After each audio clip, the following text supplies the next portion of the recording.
warahmatullahi wabarakatuh. Saya Putri Syaila Lestari dari kelas 2023A, Program Studi Pendidikan Bahasa dan Sastra Indonesia. Di video kali ini, saya akan membahas tentang kajian sosiologi sastra. Apa sih sosiologi sastra itu?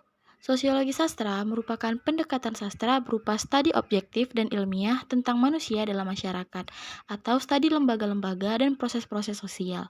Sosiologi sastra menurut istilah yakni cabang sosiologi yang memanfaatkan metode dan teknik sosial yang diterapkan dalam sastra. Sosiologi sastra berkembang dari pendekatan strukturalisme yang dianggap mengabaikan relevansi masyarakat sebagai asal-usul dari suatu karya sastra. Fungsi sastra harus sama dengan aspek kebudayaan lain, yang mana dalam sosiologi sastra berkaitan erat dengan hubungan antara kehidupan sosial masyarakat. Pemahaman terhadap karya sastra ini mempertimbangkan aspek-aspek kemasyarakatan, makna yang terkandung, dan hubungan latar belakang masyarakat dengan karya sastra tersebut. Secara sederhana, sosiologi sastra menghubungkan dialektik antara sastra dan masyarakat.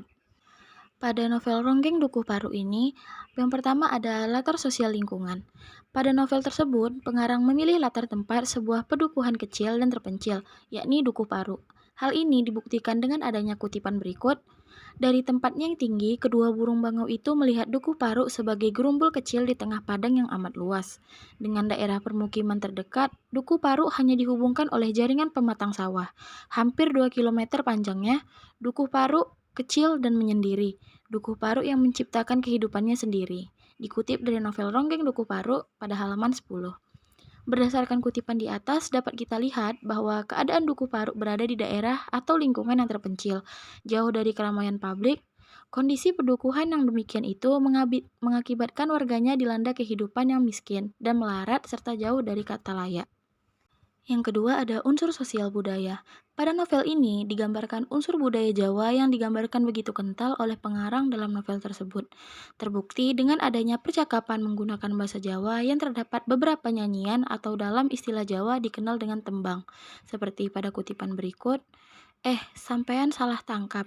Maksudku, serintil benar-benar telah dapat indang. Masakan sampean tidak menangkap maksudku ini. Dikutip dari halaman 16.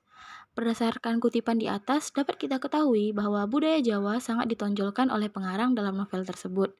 Beberapa percakapan dan istilah yang ditulis menggunakan bahasa Jawa dan adanya beberapa nyanyian atau tembang membuktikan kisah dalam novel tersebut penuh dengan unsur kebudayaan yang kental. Yang terakhir ada unsur sosial politik. Unsur sosial politik tumbuh dan berkembang dengan tatanan kemasyarakatan yang erat kaitannya dengan proses sosial dan perubahan sosial di masyarakat. Adanya unsur politik dalam novel tersebut dapat dibuktikan pada kutipan, semua yang berpidato mengarahkan habis-habisan tenaga urat lehernya, agitasi, propaganda, serta slogan kutukan membakar seluruh lapangan dalam ribuan tangan, serta riuhnya bunyi tambur. Semua orang tegak dalam harga diri yang tertempa seketika oleh retorika para pembicaranya. Semua orang menggenggam semangat meluap yang setidaknya mampu mengalahkan siksaan yang datang dari sinar matahari yang mulai terik, dikutip pada halaman 180. Kutipan tersebut menggambarkan semangat propaganda yang dilakukan orang-orang pemerintahan di sebuah perayaan hari ulang tahun kemerdekaan untuk meyakinkan argumentasi yang hendak disampaikan.